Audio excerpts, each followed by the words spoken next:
Bienvenidos, bienvenidas a Mujer a Tres Tiempos. Hoy vamos a iniciar el programa en compañía de Isabel María Sánchez y nos proponemos hablar sobre la salud.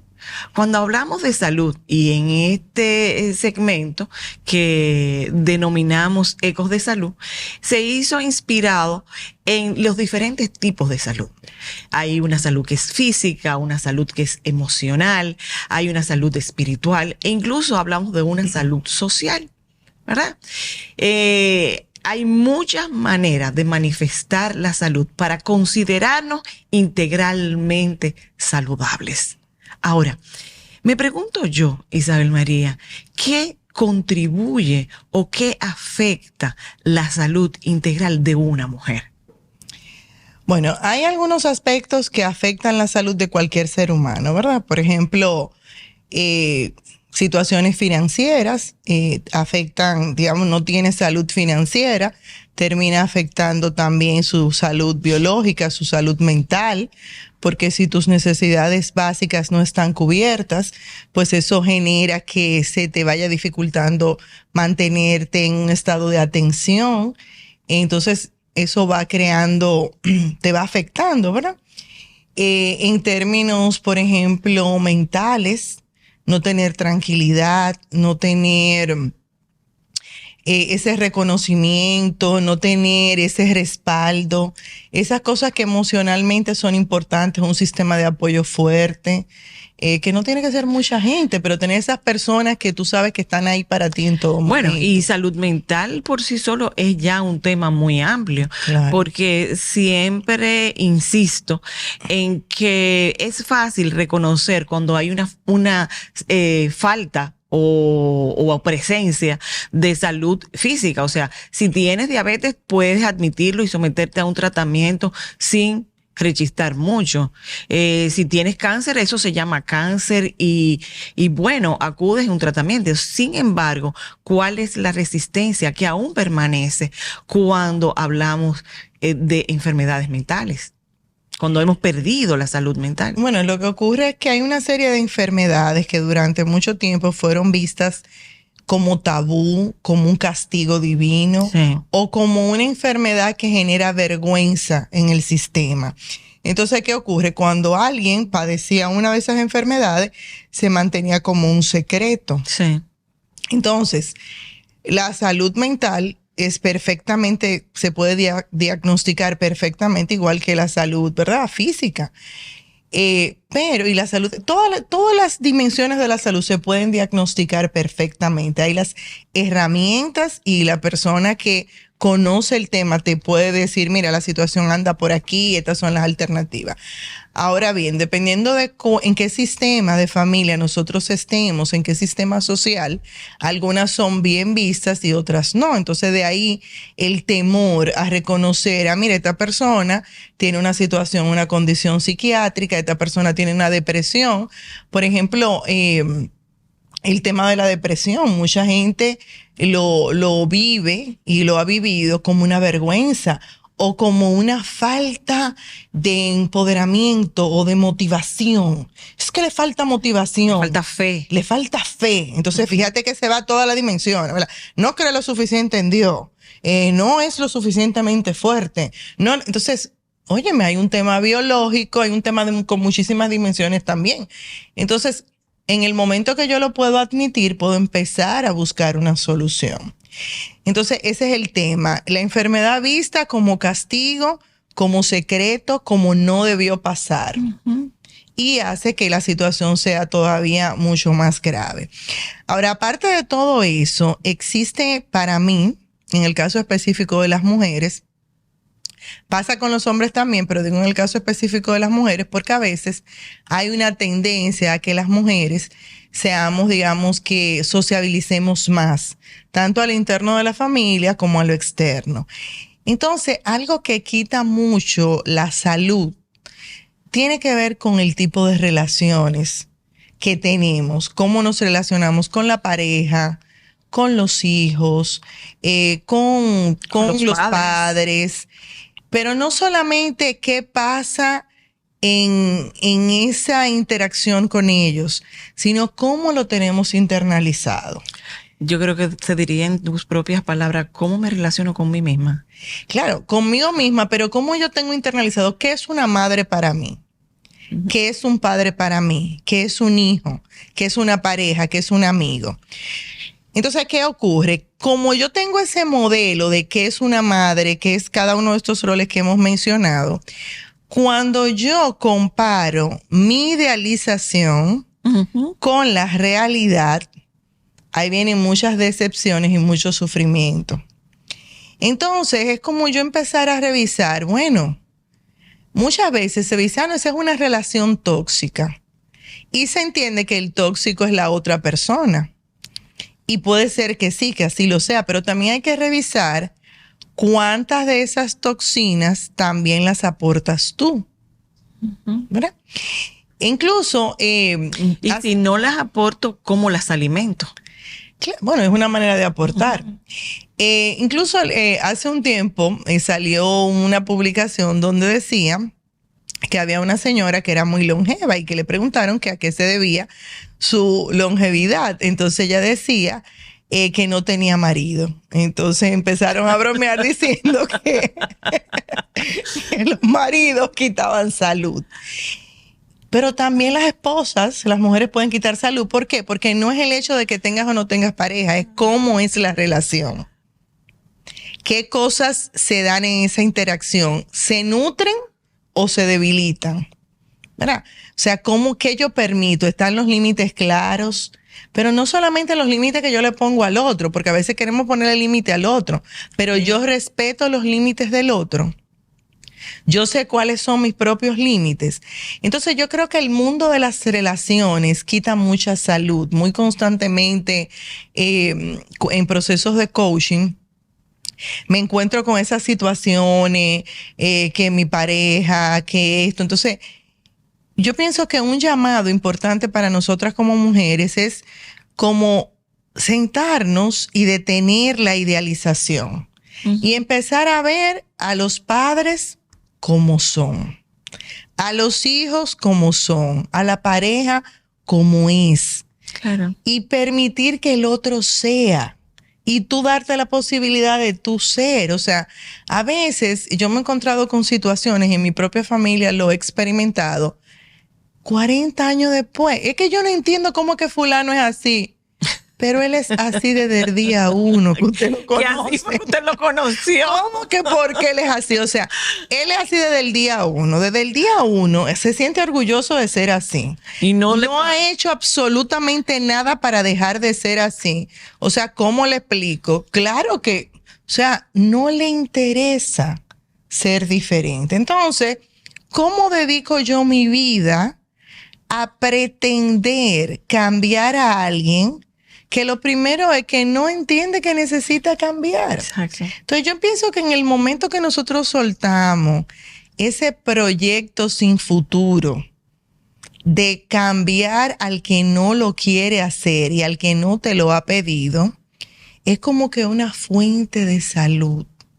Yo diría que esa es como la fórmula de la vida eterna. Y de la eterna juventud. Y de la eterna juventud. Es como que las arrugas desaparecen, el pelo, el colágeno vuelve. O sea, por favor, abandone ese proyecto. Si no cambió en la primera semana. Ay, Isabel María, pero dale por lo menos. Pero Isabel María, dale los 3 meses. ¿Qué 3 meses ni 3 meses? Prueba que dan en los empleos. O sea, hay cosas esenciales que si una persona te la mostró en la primera semana y no hizo la mejor intención de cambiarla, o sea, ya usted sabe que eso no le interesa. No es que no tenga la capacidad para cambiar. No es que no tenga la inteligencia, es que no lo ve. No lo ve. O lo ve, pero no tiene el permiso para hacer el cambio, que es todavía más profundo. Claro, claro. Por más que nos esforcemos en tratar de que el otro vea lo que yo veo, tiene que ser su tiempo. Y no solamente tiene que ser su tiempo, porque cuando decimos tiene que ser su tiempo, entonces nos sentamos a esperar el tiempo. No. O sea, no. Si usted entiende que usted no puede con esa característica, con esa forma de ser, con lo que sea, con esa espinilla, con la barriga del otro, con lo que sea del otro. Suéltelo. O sea, simplemente abandone el proyecto, porque ese es un acto de dignidad para usted y para el otro, porque el otro tiene que estar sometido a la expectativa de usted de que tiene que cambiar. Bueno, en definitiva, una de las cosas que afectan la salud de una mujer es la resistencia, aceptar la vida en sus propios términos, aceptar al otro tal como es. Y si usted no puede aceptarlo porque no cabe su vida con el otro, más para adelante vive gente, es eso. Eso, y no solamente más para adelante vive gente, porque a veces no es tan simplista. Ajá. Entonces, negocio, bueno, voy a vivir con esto que no me gusta, pero lo voy a vivir desde un lugar distinto. Todavía no lo puedo aceptar, pero por lo menos lo voy a tolerar. Por lo menos voy a ir suavizándolo y voy a enfocar más mi atención en eso que me hace permanecer. Porque, ojo, aún la persona que dice, no, pero que yo no soporto esto, si usted persiste en esa relación de cualquier tipo, es porque ahí hay algo para usted. ¿Qué es más que los niños, la hipoteca y una serie de cosas que a veces decimos? Y el contrato. Y la división de los bienes. Hay algo todavía para usted, o un aprendizaje, o realmente hay amor, señores, porque a veces simplemente usted quiere a alguien y usted no se explica por qué. Y tampoco tiene que tener una explicación, porque el amor no viene con un manual. Te voy a entregar el manual del amor, no. Entonces, deje tranquila. Y acepte que Dios no nos lleva hasta donde su gracia no nos alcance. Busquemos la gracia de la aceptación, de la paciencia, de la tolerancia, y así cuidamos nuestra salud mental, emocional, espiritual, que va a redundar en nuestra salud física. Y financiera, por supuesto. Muchísimas gracias, Isabel María. A ustedes continúen con nosotros en Mujer a Tres Tiempos.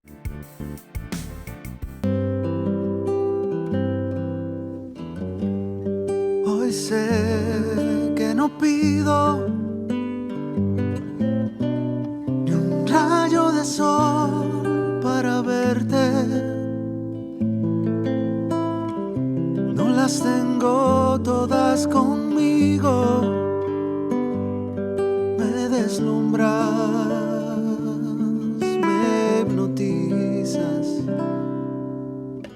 De repente renaces despierto, no pido nada. Hoy sé que te quiero. Donde sea que haya un dominicano, ahí estaremos con él, porque somos Banreservas, el banco de todos los dominicanos.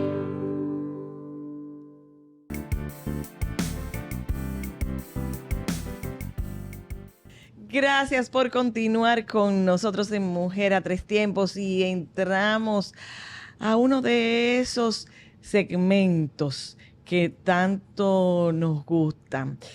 En este mundo, hoy día, ¿verdad que sí? En gran parte del mundo, por no decir totalmente, todo parece que es tecnología, todo parece que es digital.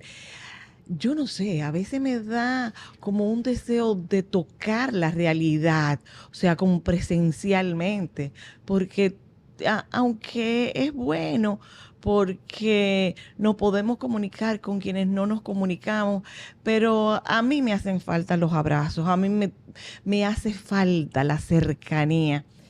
Y si bien es cierto que es muy cómodo poder utilizar todas las herramientas que la tecnología nos da hoy en día, cuando me voy a los libros y me voy específicamente a los niños, pienso, ¿cuánto han perdido en esa relación que se da en el contacto cuando tiene un libro en tus manos?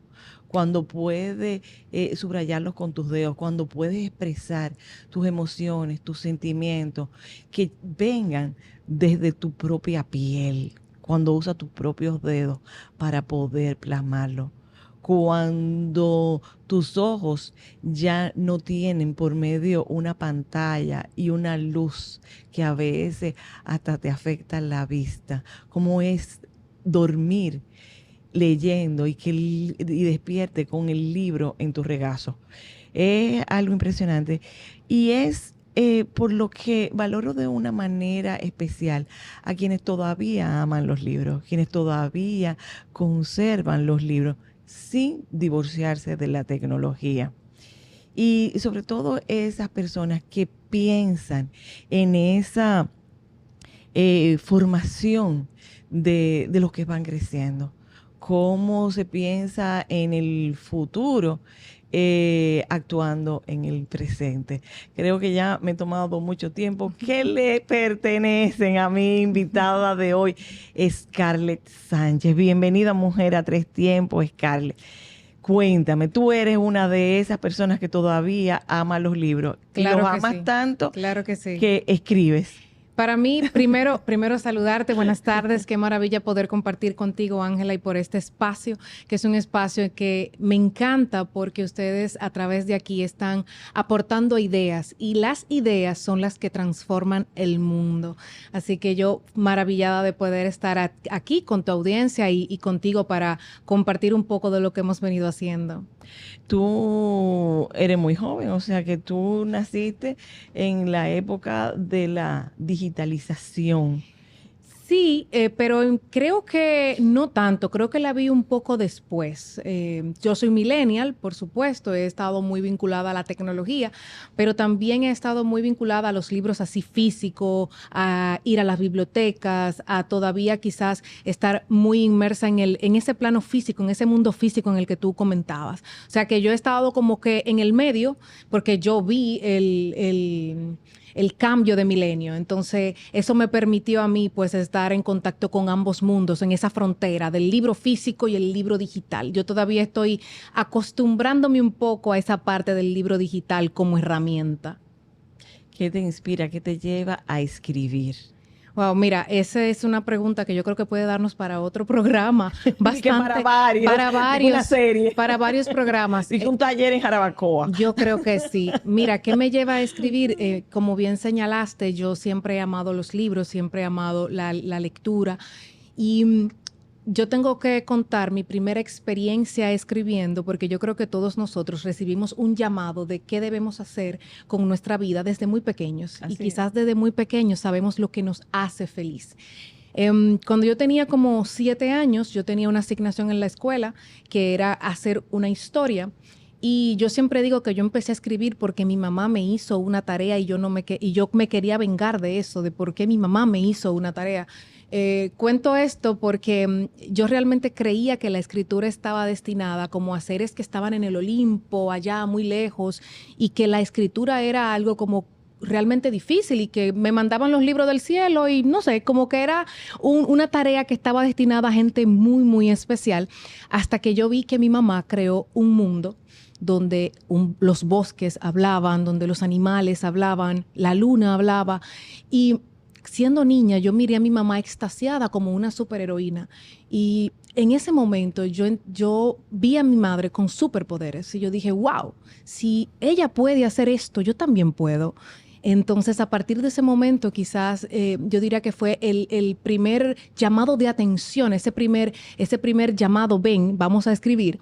Y empecé a escribir ya formalmente 2 años después, ya cuando en quinto de primaria tenía yo unos 8 o 9 años, una maestra nos asigna a hacer una historia. Entonces ahí yo dije, esto me encanta. A los 11 años nos enseñan las figuras literarias en la escuela y para mí fue como una caja de herramientas. Yo inmediatamente corrí a mi habitación y me puse a hacer poemas. Incluso llegué a ganar concursos literarios con los poemas que escribí utilizando esas herramientas. Y aquí hago una parte porque fíjate la importancia que reviste tanto la educación en casa como la educación de nuestros maestros. Todo lo que yo soy hoy, todo ese amor por los libros, por la literatura, por la lectura, se lo debo primero a mi madre que me lo inculcó y después pues a los maestros, que siempre tuve muy buenos profesores que amaban y tenían esa vocación de enseñanza y yo sabía aprovechar ese don que tenían ellos de enseñar y bueno, ese don que yo quería, que era el de aprender. Entonces así empecé a escribir y hasta el sol de hoy lo he seguido haciendo. En 2020, que fue el año en el que yo le llamé el año de la crisis de la pandemia, ¿no? Yo le llamé a esa la madre de todas las crisis, a la pandemia, y porque dramática al fin, ¿verdad? Sí, dramática al fin, tenía que ponerle un nombre sonoro. Y en ese momento que nos enfrentamos, yo sé que para muchos fue un momento difícil la pandemia, pero otros también utilizamos ese periodo de encierro, ese periodo de cuarentena para reflexionar, para encontrarnos con nosotros mismos. Y ahí entendí que yo tenía también que conectar con ese llamado que tuve de niña y bueno, decidí escribir una historia. Aunque yo escribí todo el tiempo, nunca dejé de escribir, pero nunca lo vi como una profesión. Yo no creía que eso se estudiara, no creía que ser poeta o ser escritor era algo como que tú tenías que estudiar, tomando en cuenta que mi abuela decía que de versos, canciones y poesías no se vivía. Entonces, nunca lo vi como una profesión, pero en el 2020 yo sentía que algo me faltaba, como que yo necesitaba conectar con algo que me faltaba. Y dice una escritora que admiro mucho, Rina Espaillat, dice que hay vacíos en el alma que solo el arte los puede llenar. Amén. Y yo comento que no solamente el arte, sino que hay vacíos que solamente tu llamado, tu vocación puede llenar. Tu misión. Tu misión de vida. En ese momento conecté con ese llamado y empecé a escribir una historia que es Castelblanco, una historia que empecé a escribir en ese momento de pandemia y que para mí es muy especial porque fue como el libro con el que volví a conectar con ese llamado que tuve de niña y que, bueno, que hasta el sol de hoy pues he mantenido. ¿Y de qué se trata Castelblanco? Bueno, mira, Castelblanco es una novela de fantasía, es una novela infantil que va para niños a partir de los 8 años que ya sepan leer y escribir porque es una novela un poco extensa, pero Castelblanco es una novela de fantasía. Es una novela en la que 3 hermanos, Elizabeth, Estela y Lucas, descubren que su abuela, enferma de Alzheimer, es la guardiana de un portal mágico que los va a llevar a proteger a Castelblanco. Y ellos tienen una misión porque ellos son herederos de ese legado de su abuela, de ser protectores de ese reino mágico llamado Castelblanco. Entonces ahí empieza una serie de aventuras que los niños van a enfrentar, una serie de acontecimientos que los van a llevar a ellos, a cada uno de estos 3 niños de 3 edades diferentes, a descubrirse, a aceptar su llamado y sobre todo a defender el legado que le fue heredado por sus antecesores. A ellos ser luz, a diferenciar la luz de la oscuridad, a escoger qué bando ellos van a seguir, si el de la luz o el de la oscuridad. O sea que utilizo algunas metáforas para que los niños, o símbolos para que los niños interpreten hacia qué bando dirigirse, cómo tomar las mejores decisiones, pero sobre todo a que ellos entiendan cómo superar sus miedos, sus inseguridades y cumplir las misiones que les han sido encomendadas. Mira, qué interesante. Cuando apuntas algo muy interesante, y es que una cosa es expresar tus ideas, tus emociones, tus sentimientos a través de la escritura, y otra es desarrollarte como un buen literato y escribir, y es algo que se aprende, Claro. algo que se estudia, Claro. algo que tiene unas normas. Sí. Y que no son medalaganarias, sino que siguiéndola, pues puedes obtener un producto de alta calidad enfocado en lo que es la literatura.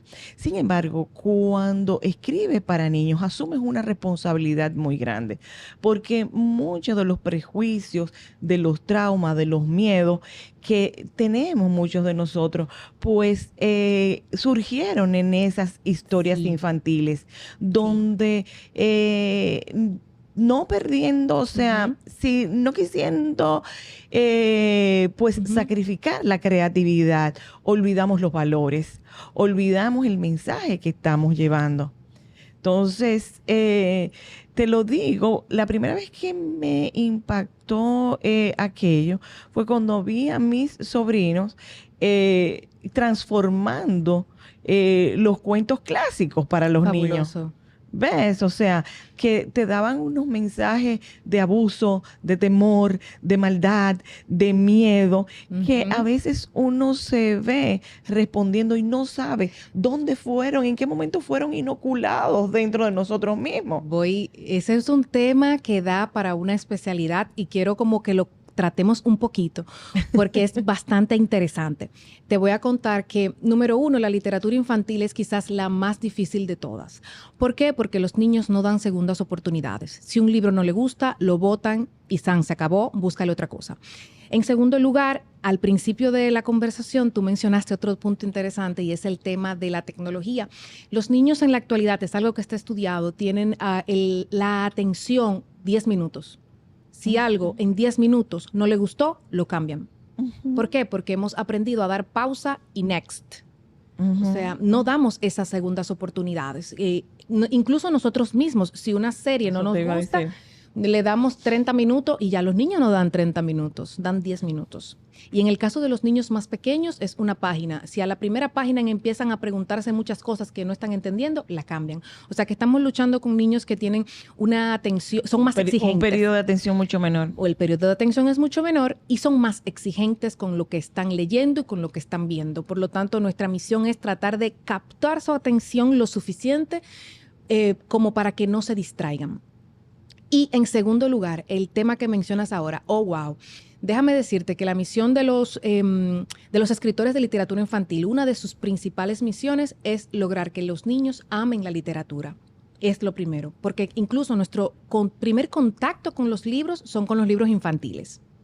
Si los libros infantiles nos conectan con la literatura y logramos amarlos, pues vamos a seguir leyendo de adultos, lo que sea. Sí. Entonces, ahí viene la tercera cosa. Otra de las misiones que tiene la literatura infantil, además de entretener, porque tiene que gustarte lo que estás leyendo, es enseñar, educar y enganchar. O sea, tú tienes que no solamente entretenerte, sino educarte. Ahí empieza una discusión de si realmente los libros, libros infantiles deben educar, pero tienen una doble función, según algunos autores, que es lo útil y lo bello. Mira, lo bello porque tienen que entretener y lo útil. Ahora, el punto que a mí más me gusta de todo este tema es que la literatura infantil incluso se apoya de la psicología. Se apoya de la psicología porque de hecho no había una diferenciación entre literatura infantil, juvenil y adulta. O sea, este es un concepto bastante reciente que se está utilizando en 1944, es que se empieza a hablar de literatura infantil y en 1955 es que se empieza a hablar de literatura juvenil. ¿Por qué? Porque los psicólogos dijeron que las necesidades psicológicas que tenía un niño no son las mismas necesidades psicológicas que tiene un adolescente y por lo tanto son muy diferentes a las de un adulto. Claro. Por lo tanto, esa literatura debía clasificarse entre una literatura para infantil y una literatura para lo juvenil, así como para lo adulto. Porque en principio nosotros heredamos esa tradición oral de los cuentos clásicos. Los cuentos clásicos que primero nos fueron narrados de forma oral, después los convertimos en clásicos. Estamos hablando de cuentos, señores, como La Cenicienta, Blancanieves, Caperucita. Estamos hablando ya más adelante de otros autores como Alicia en el País de las Maravillas, Peter Pan y una serie de cuentos. ¿Qué es lo interesante también en esta discusión? 2 puntos relacionados a la psicología. Que estos cuentos tienen una historia visible y una historia invisible. Claro. No solamente estos cuentos, ya es una técnica que otros autores utilizan también en sus textos para adultos, que usan símbolos, simbología, que tú como espectador, en el caso de las películas o en el caso de un lector, tiene que descifrar qué es lo que le está queriendo contar realmente el autor. Subyace. Por ejemplo, en el caso de Caperucita Roja, tú dirías, bueno, Caperucita Roja realmente va de una historia de una niña que anda con una capucha roja a buscar a su abuela. Esa no es la historia. En el fondo hay una segunda historia, una historia invisible. Ellos le llamaban en la literatura clásica, le llamaban moraleja. Pero esa historia invisible, ¿qué es lo que te está queriendo decir Caperucita Roja? Te está diciendo, niño, ten cuidado, no hables con extraños, ten cuidado de andar solo en la calle y no le hagas caso a cualquiera que te esté hablando. Tienes que no ser tan confianzuda porque el peligro existe. Entonces te está narrando esa historia invisible. El patito feo, por ejemplo, que es una historia preciosa, o el soldadito de plomo, son historias que te están contando la historia de un patito que era diferente. Te está contando la segregación, la discriminación, cómo los niños pueden sentirse también expulsados de un grupo por sentirse diferente, por ser diferentes. El patito feo habla el soldadito de plomo habla de la discapacidad. Y cómo tú te puedes sentir siendo una persona que tiene una discapacidad, cómo aceptarla, cómo incluirla. Entonces ahí viene lo tercero que mencionabas, que es esa readaptación que estamos haciendo ahora de los clásicos, porque los clásicos pareciera, como decía Carl Jung, como lo básico, como la base de todos los demás cuentos. Tú te vas a Frozen y Frozen toma adapta elementos de un cuento clásico, de La Reina de las Nieves, de Hans Christian Andersen, o tú te vas al mismo Soldadito de Plomo y cuando tú lo lees, tú dices, ok, aquí hay cosas que usa Toy Story, y te vas a todas esas historias clásicas, El gato con botas, es una historia clásica, que se están readaptando. Entonces, lo otro que me fascina de esa parte de la psicología es que como autor de literatura en sentido general, pero en el caso de infantil es muy especial responderle preguntas a los niños. Porque los niños, así como nosotros los adultos, tenemos crisis existenciales, dependiendo de la edad. La primera etapa de un niño es, ¿puedo fiarme del mundo? Porque se siente como un cordón umbilical a la mamá. Entonces, su mamá y él son uno solo. Entonces ahí puedo fiarme del mundo porque ya sale de la barriga de su madre, ¿no? Entonces tiene que enfrentarse al mundo. Y ahí es que toca la misión de mostrarle que el mundo no es hostil, que el mundo es un lugar cálido, que puede vivir en el mundo. Tiene otras etapas en las que se cuestiona, ¿puedo ser yo? No, y como decías del cuento de Caperucita, o sea, poder poner en su lugar dónde está el cuidado y dónde está el miedo. Porque si partimos de que la personalidad y mucho de lo que somos se forma en la primera infancia, ¿cuál es el cuidado? Porque lo que sembremos ahí va a determinar en gran medida todo lo que suceda en la vida. Que podemos volver a la niñez, podemos volver a la niñez y ser felices, pero tenemos la oportunidad ahora de ser conscientes de que debemos de tener todos estos aspectos pues bien claros para saber qué estamos ofreciendo que construya y que construya de una manera positiva. Claro, que ellos puedan aprender a enfrentarse al mundo en la etapa en la que están y responderse esas preguntas.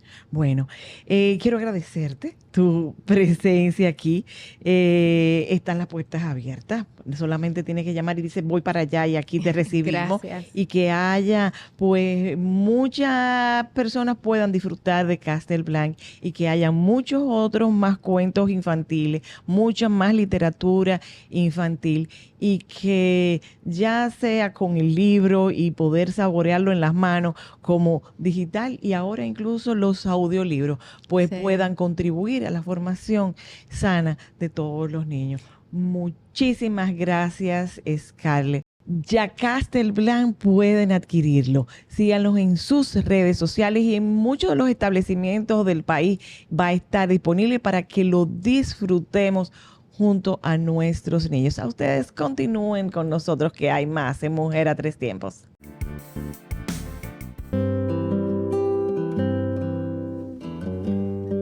Hoy sé que no pido ni un rayo de sol para verte. No las tengo todas conmigo. Me deslumbras, me hipnotizas.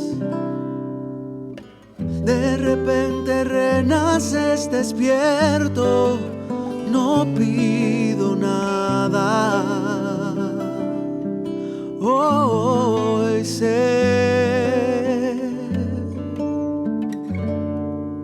que te quiero. Donde sea que haya un dominicano, ahí estaremos con él. Porque somos Banreservas, el banco de todos los dominicanos.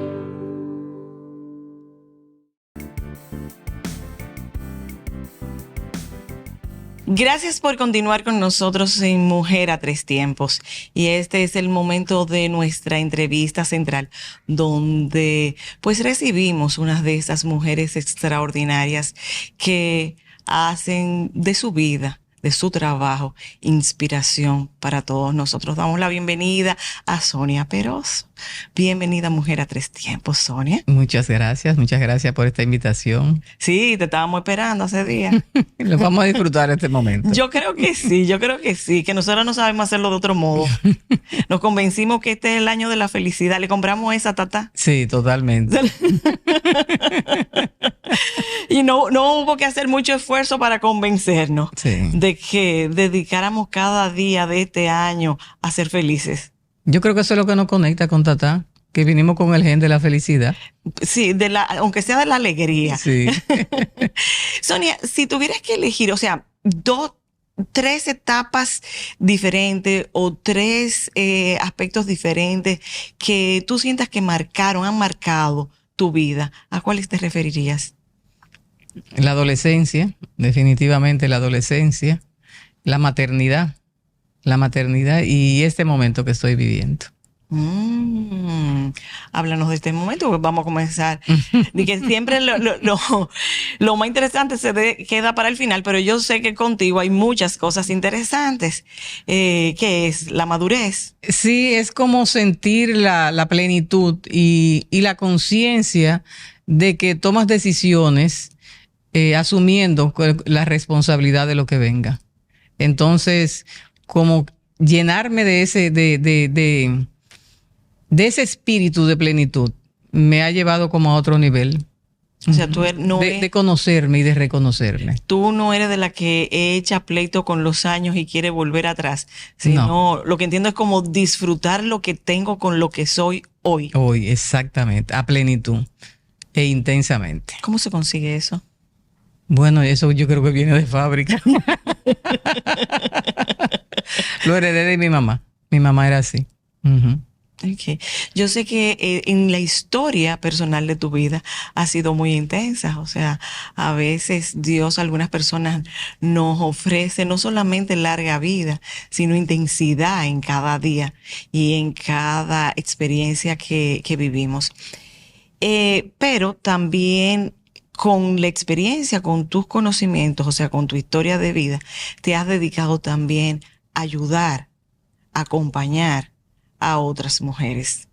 Cuéntanos de qué se trata. Esa es, yo digo que más que mi pasión es mi misión, es rescatando mariposas, es compartir con otras lo aprendido en el camino para que las piedras que yo encontré, poder por lo menos decirle dónde están y cómo pueden sortear mejor el camino. Eso es lo que yo hago a través de Rescatando Mariposas. ¿Qué es Rescatando Mariposas? Es una fundación que trabajamos el tema de prevención e identificación de violencia hacia la mujer.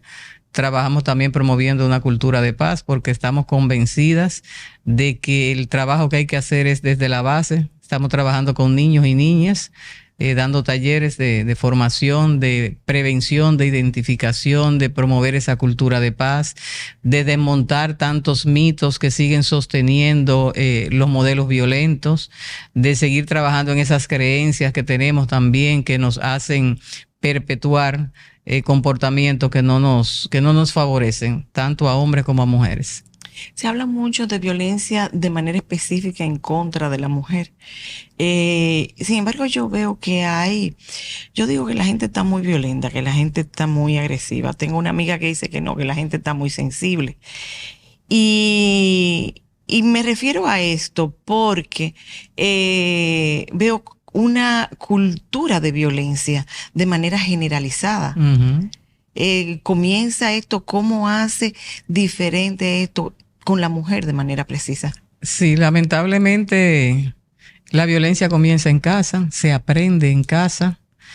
Son esos modelos que seguimos reproduciendo, donde nos encasillan en determinados roles Y si nos salimos de ese camino, entonces somos cuestionadas y ya empezamos a ceder nuestro yo, a dejar de ser para complacer, para encajar. Entonces ahí empieza ya a montarse una estructura de violencia y no nos damos cuenta. Porque yo tengo que ser parte del clan, yo tengo que hacer lo que mi tribu me dice, porque si no voy a ser la rara. Y cuando quiero romper con eso, entonces soy loca. No es fácil. Sí, es un camino difícil, pero vale la pena recorrerlo. Ok. Cuando pensamos en violencia y en violencia contra la mujer, fácilmente nos transferimos, el pensamiento se va a los asesinatos, a violencia ya extrema, o sea, feminicidios y violencia física.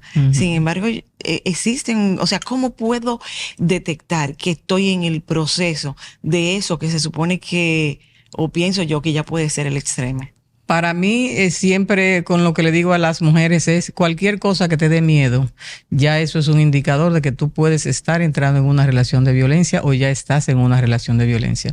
Cuando tú tienes miedo de expresar tu opinión, cuando tú tienes miedo de ponerte la ropa que te gusta, cuando tienes miedo de hablar con una amiga, cuando tienes miedo de la reacción que él va a tener si tú saludas a ese amigo, a esa amiga. O sea, cualquier cosa que te genere miedo en una relación, ya eso es un indicador fundamental de que estás en una relación de abuso. ¿Cómo nos volvemos, o sea, tan frágiles al momento de aceptarlo, o cómo pueden ser los límites que podemos poner para evitar llegar ahí? Yo digo que, de hecho, creo que Walter Rizzo tiene un libro así, Los límites del amor. Y yo digo que la magia está en los límites, en yo aprender a identificar esa situación que me puede llevar entonces a otro nivel. Entonces eso es básico. Identificar qué es eso, que si yo lo hago o dejo de hacerlo, estoy empezando a ceder mi yo. Entonces la magia está en los límites. Y ahí es que comienza sin tú darte cuenta. Porque muchas veces para evitar el problema, para evitar el conflicto, la misma justificación de que quizás él tuvo un mal día, que el que no cojo es manco, que él es boca de diablo y corazón de Dios. Esas son todas las justificaciones que le dicen también a la mujer cuando se comunica con alguien para plantearle lo que está pasando. Entonces lo que hace que ella hasta dude de su percepción, dude de lo que está sintiendo, porque entonces todo el entorno te está diciendo que la que está mal eres tú, porque es que tú eres muy ñoña. Es que él lo que quiso decirte fue tal cosa y tú lo cogiste por otro lado. Entonces ahí es que comienza a instaurarse ese sistema de que te va arropando, vas dejando de ser tú para llevar la fiesta en paz. Pero en ese llevar la fiesta en paz, te anulas como ser humano, te anulas como persona. Cuando hablabas al inicio de trabajar desde el inicio, desde la niñez, y que es la familia, también no son algunos conceptos que están aprendidos, como lo importante que es vivir en pareja como si fuera indispensable, y que para que una relación dure tienes que aguantar. Pobre hermana, que el Señor va a hacer la obra. Esa es una constante. El matrimonio para toda la vida. La mujer sabia edifica su casa. La mujer es que hace al hombre. Todo eso hace que una mujer se aferre a ese sueño de mantener unida a esa familia. Y realmente donde hay miedo, podemos hablar de que hay familia. Donde yo tengo que renunciar a mi proyecto de vida, donde yo tengo que renunciar a mis sueños. Estamos hablando realmente de una familia. Entonces salir de ese modelo, de ese patrón donde nos han encasillado, y que si tú te sales de ahí estás mal. Pero si estoy dejando de ser yo, si estoy renunciando a mi proyecto de vida, entonces no estamos hablando de que yo estoy en una familia, porque familia lo primero es respeto y amor. Y si no me estás respetando a mí como ser humano, como individuo, entonces ¿de qué amor estamos hablando? Porque sin respeto no puede haber amor. No, definitivamente. Ahora, hay algo que apuntas y has hablado, o sea, has repetido varias veces, tu proyecto de vida. ¿Es mi proyecto de vida formar una familia o tener una relación de pareja, cueste lo que cueste? ¿Es eso tu proyecto de vida y ese debe ser el precio? ¿O cómo desde el inicio hacemos conciencia de que cada vida es individual, es única, es particular, y tener el permiso para soñar y perseguir mis sueños?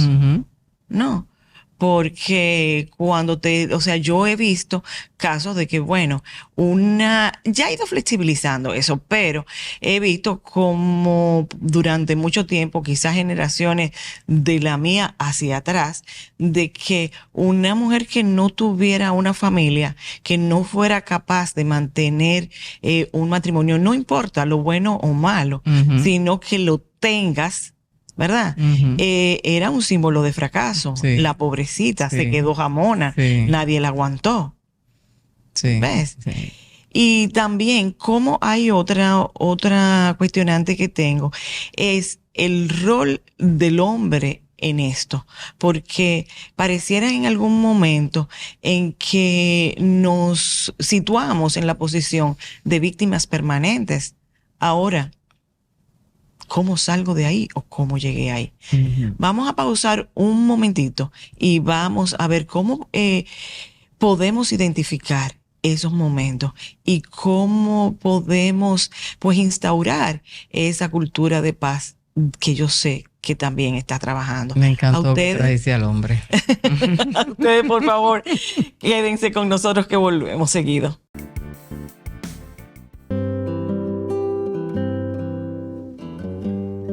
Hoy sé que no pido ni un rayo de sol para verte. No las tengo todas conmigo. Me deslumbras, me hipnotizas. De repente renaces despierto, no pido nada. Hoy sé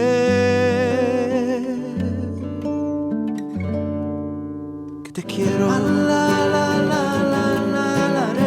Donde sea que haya un dominicano, ahí estaremos con él, porque somos Banreservas, el banco de todos los dominicanos.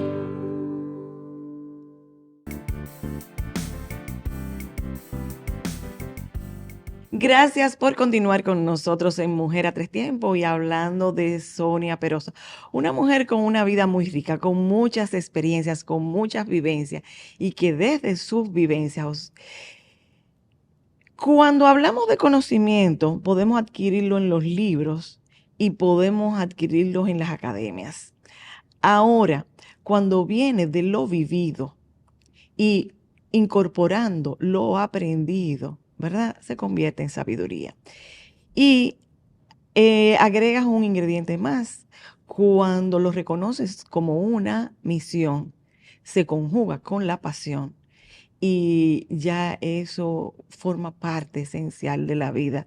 Y el éxito es asegurado cuando los proyectos tienen ese conjunto de cualidades. Desde tu experiencia y desde tu labor, ¿cuáles son los tips, cuáles son los momentos en que debemos identificar y trabajar para instaurar esa cultura de paz? Yo insisto, es que comienza en la familia. Comienza en la familia, en la forma en que yo corrijo, en la forma en que superviso, en la forma que doy amor. Todo comienza en la familia. Entonces, ahí es el foco. Y de manera personal, ya tú como mujer, identificar esos momentos en los que tú estás dejando de ser tú para llevar la fiesta en paz. Donde tú estás renunciando a las cosas que te gustan, donde tú dejas de maquillarte, dejas de ponerte la ropa que te gusta, dejas de reunirte en las actividades familiares. Te estoy hablando por experiencia personal. Eres la gran ausente en las actividades familiares porque entonces tú no quieres ir porque si aparece alguien ahí te hacen un expediente. Entonces, cuando te empiezan a presentar esas cosas, ya esas son banderas rojas, esa es la alarma. El punto es que la mujer sigue siendo como el eje central de la familia. Entonces siento que toda la responsabilidad o la mayor parte de la construcción de una familia sana y de la instauración de una cultura de paz dentro de la familia sigue cayendo sobre la mujer. No, ahí responsabilizamos a la mujer, que es diferente, porque ¿dónde está el papá? O sea, una familia se compone de papá y mamá y de los hijos. Entonces caemos siempre en esa trampa de decir que las mujeres somos las que criamos machos, ¿no? ¿Y dónde está ese papá para que sirva de contrapeso? Entonces, ¿dónde está el modelo de ese papá? Ahorita, como te comenté, qué bueno que trajiste al hombre, porque nosotros tenemos un programa para Rescatando Mariposas. El hombre no es el enemigo. El sistema que sigue construyendo machos es el enemigo, no el hombre. Y de hecho tenemos un programa que se llama Hombres que Escuchan, que son hombres que se han sensibilizado con la problemática y se han involucrado de manera activa para aprender, primero para aprender y luego para convertirse en multiplicadores en sus áreas. Porque esto es un tema que no es solo de la mujer, es un tema de hombres y de mujeres. Entonces tenemos que verlo con esa mirada, hombres y mujeres, no solo las mujeres. Porque ese papá que está ausente de casa, entonces él también está delegando una responsabilidad de él en la mamá. Entonces es parte de lo que tenemos que seguir trabajando, que papá se involucre, que veo ahora de una manera maravillosa y una generación joven de hombres totalmente integrados. Y los veo, por ejemplo, cuando yo llevaba a mi nieta al ballet y yo veía tantos papás que iban a llevar a sus niñas al ballet o que iban al pediatra, que a veces uno va a acompañar y tú ves esa presencia masculina. Los sábados en el supermercado, tú te das cuenta de niñas que andan con papá. Entonces eso te dice que sí, que hay un movimiento de que estamos cambiando, porque es que no podemos quedarnos nada más en lo que está mal, no, vamos a impulsar y a reconocer esos cambios. Sí, sí, sí. Ujú. Y, por ejemplo, antes tú no te imaginabas, o era tema incluso de burla, el que un hombre visitara a un ginecólogo. Y hoy día, esta nueva generación ven desde ese momento que crear familia es un proyecto conjunto, Ujú. no solamente responsabilidad de la mujer. Ujú. Lo que no habría que volver también hacia más atrás y poder reconocer esto que arrastramos, que heredamos y poner una división. Esto fue lo que me enseñaron y aprendí, pero hoy tengo la oportunidad de romper aquí o sanar aquí Sí. e iniciar un nuevo estilo. Y esas creencias y esas lealtades es una cosa que te amarra mucho al pasado y que tú, sin darte cuenta, reproduces porque fue lo que te enseñaron, fue lo que viste. Entonces, ahí es que viene, cuando viene ese despertar, ese nivel de conciencia. Por eso conecté yo con la mariposa para el nombre de la fundación, porque es un proceso. O sea, tú al principio te sientes un gusano. Luego te das cuenta que no, que tú eres una oruga. Y a partir de ahí entonces comienza ese proceso de conocerme, de reconocerme, de aceptarme, de valorarme, de entender mi historia familiar, de entender la historia familiar del otro, de entender por qué conectamos, porque no me gusta la palabra de que tú atraes, a mí no me gusta eso. Tenemos historias, tenemos similitudes en nuestras historias que hacen que conectemos. Yo prefiero verlo así. Entonces, cuando tú inicias ese proceso, te vas transformando, pero comienza en mí. Tenemos también un programa que se llama Empieza por mí. El cambio que yo quiero ver en la sociedad, empieza por mí. ¿Qué tiempo tienes trabajando con Rescatando Mariposas? En la fundación tiene ya 14 años. Yo tengo 18 años trabajando en el tema, porque desde que salí me dediqué a aprender, como dice Soraya Lara, que es mi terapeuta. Me dieron de alta hace muchos años, pero sigo diciendo. Y Soraya dice que generalmente la gente primero estudia, después practica. Yo primero practiqué y después estudié, porque yo me dediqué a estudiar el tema para entender muchas cosas de mí, de mi historia familiar, de la historia familiar, porque la idea no es satanizar al otro, la idea no, es entender porque no estoy tampoco justificando lo que está mal, pero tengo que entender, porque en la medida que yo entiendo también perdono. Sí, sí, sí. Me perdono a mí, pero también perdono al otro. Y el perdón libera de Eso es una lo más manera liberador que hay en la bolita del mundo. impresionante, porque si nos Ujú, quedamos en el juicio y en el reclamo, pues ujú. sencillamente no avanzamos. Sí. De los logros que has obtenido en este trabajo durante ya casi 2 décadas, ay, ¿qué puedes destacar? Para mí, yo digo que yo tengo una chica específicamente. Hemos llevado muchas, pero hay una que yo le digo a ella, mira, solo por ti ha valido todo el camino recorrido, porque ver cómo ella pudo cambiar su vida, pudo retomar su proyecto de vida, pudo volver a la universidad. Yo quiero que tú veas un trabajo que hizo la hija de ella de 13 años en el colegio y ella era como la representante de Rescatando Mariposas y como esa niña planteó todo. O sea, yo digo, mira ya donde hay otra generación que también va trascendiendo el trabajo de la fundación. Entonces yo digo que solo por ella ha valido todo. Sí, a ver, Sí, y de hecho es colaboradora de la fundación. las mujeres que están en esta situación de violencia, ¿cómo pueden acercarse a ser rescatadas?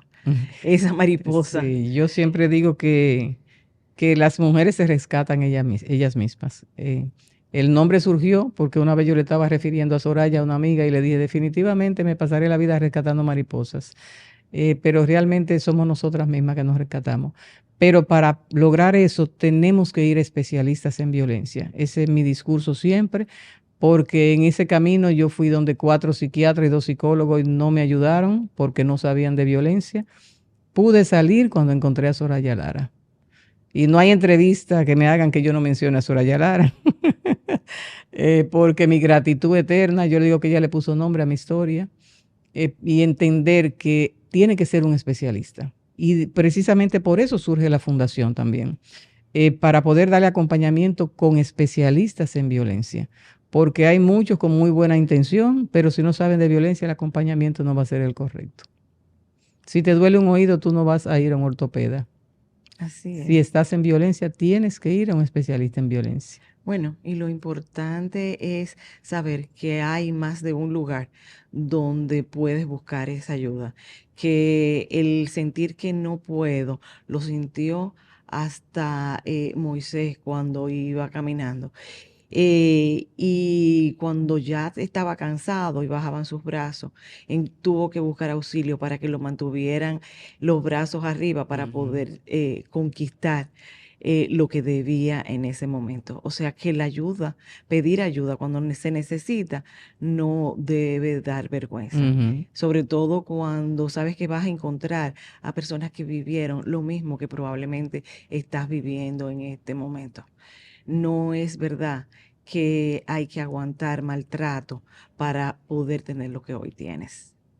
O sea que Así es. la invitación, pues, esta ayuda que es ayuda profesional, que viene desde la experiencia, está disponible. Sí, nosotros tenemos especialistas porque de hecho la gente cree que yo soy psicóloga, yo soy abogada. Eh, pero tenemos especialistas en violencia, sí, que le dan acompañamiento terapéutico a las que lo soliciten. Nos pueden contactar al 809-772-1717 o por las redes. Por las redes nos han contactado mucho, oye, hasta de Venezuela, de España, de México, y se le ha podido dar acompañamiento de manera correcta y oportuna.